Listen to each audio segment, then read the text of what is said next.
actually the day between training log 1 and 2, but it's going to be 3. This is my speed squat and speed deadlift day. I do squat and deadlift in the same day, my last day of the week. So this is, I think, Saturday for me this previous week. Just getting some movement here. Been sitting around most of the day. You know, we're all in quarantine, so just trying to get a little bit in. Go back with the bar. And this is my typical warm-up. Like I told you before, I don't really have a whole lot of fancy stuff that I do because I'm feeling pretty good right now.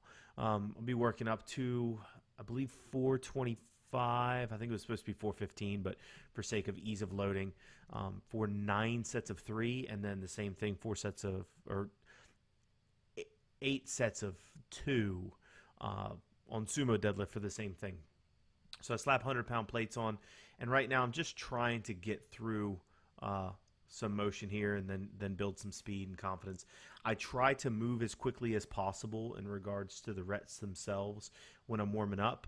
But if I have anything particularly nagging, you'll see me kind of take an extra set here. I take an extra set with the hundreds or add some tempo on the descent to get a little bit more comfortable as I continue to work. Now, I'm sure you've probably already seen my smallest one is walking around in just a onesie and shoes. This was Saturday. It was, I believe, mid-afternoon. We had just gotten up from nap time, so she's kind of hanging out, I guess you could say. 335 here was my last real warm-up before I start getting into these sets. Really try to use as much speed as possible in the next few sets after this. I won't bore you with all 9 sets that I did, but I will tell you what, it's brutal. We put a 20-minute cap on it to make sure that I get through all 9 sets in 20 minutes. I'm moving with relatively good speed. Sorry, I took another set here, 335, just to finish really kind of loosening up. You'll see me take these a lot faster than the previous set. But that 20-minute time cap does a couple things. For me, it adds some level of conditioning. I know, for powerlifting, we're not really too concerned about fitness in that kind of, oh no, sorry, this is 475, sorry.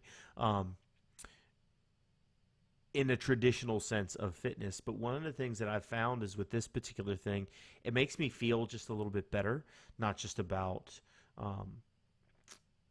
the physical feel of it, but the psychological feel. I still feel like I'm getting some sort of work in as an athlete. Secondly, I've found it helps me carry through a meet a little bit better. I don't feel as banged up throughout the training process or through meet prep by doing these kind of speed off days where I get a little bit of a cardiovascular work in. I'll be sitting down between sets, huffing and puffing because I'm trying to get these done relatively quickly. And you can ask Kevin, I'll try to do a lot of these in under 10 minutes, just kind of be a jerk. That is kind of my personality in regards to the way I train and my relationship with my coach is I will push myself relatively hard just to kind of, I don't want to say spite him, but just to kind of up that challenge for myself and prove something to myself. I'm moving relatively well here. You can see the reps are pretty consistent. I have had a problem with depth in training. I've not had a problem in regards to depth in a competition, but it is something that I do have as a point of emphasis right now is trying to maintain the competition standard in training as much as possible. And I think I do a fairly good job on this day, not perfect, but you can see, especially deeper in the sets, I'll start to get a little bit better here. And again, it's that consistency. I want each rep to look relatively similar. There's going to be some level of variance as Max gets some bench press reps in over there.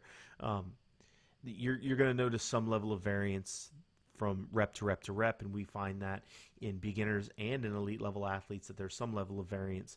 It's not ideal. Some people will look like machines, and then you hook them up to EMGs, and you might not necessarily see the same thing every single time. But I was happy with this particular day, and it did test my recovery over the next few days.